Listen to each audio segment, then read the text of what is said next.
আসসালামু আলাইকুম, কেমন আছেন সবাই? আশা করি সবাই ভালো আছেন।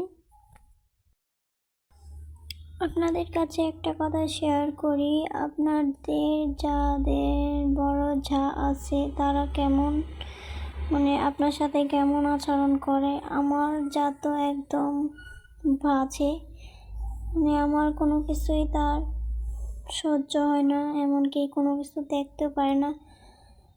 আমার হাজব্যান্ড যদি কোনো একটা কিছু কিনে আনে, যদি সেটা সে দেখে, সবার সামনেই জামাইকে বলে দিবে যে এটা আমার জন্য নিয়ে আসো, না আনলে তো ঝগড়াই। এই জন্য মূলত আমাদের সংসারের ঝগড়া।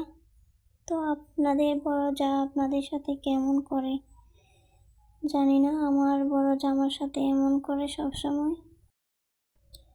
অনেকেই গিয়ে কমেন্টে এসে বলবে যে আপনি তো গীবত করতেছেন। আসলে এটা তো গীবত না, সে যা করে সেটাই বলতেছি। আপনাদের বড় যা আপনাদের সাথে কেমন করে অবশ্যই কমেন্ট করে জানাবেন। ওদের মতো যারা যে ফ্যামিলিতে আছে, সে ফ্যামিলিতে সংসার টিকানো খুব কষ্টদায়ক। আমার জন্য হলে অনেক কষ্টের। অনেকেই আছে যারা এভাবে থাকে, হাজব্যান্ড কথা শোনে না, শাশুড়ির কথায় অভ্যাস করে। শুধু তারাই জানে সংসার করাটা কতটা কষ্টের। অনেক আপুদের হাজব্যান্ড আছে নিজের কথা শোনে না, অন্যের জায়ের প্রতি আসক্ত।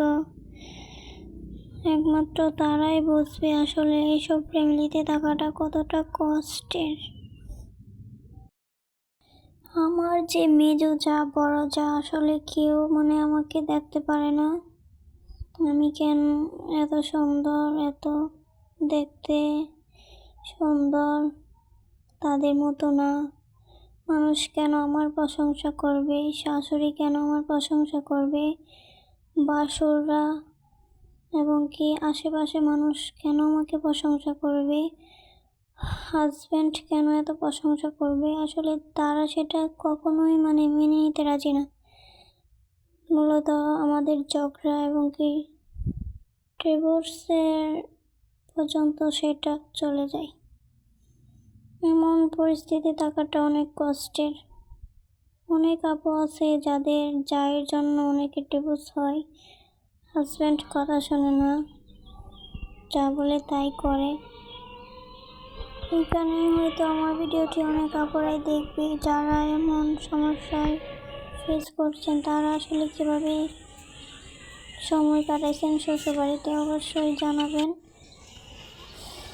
আজ এই পর্যন্তই, সবাই ভালো থাকবেন।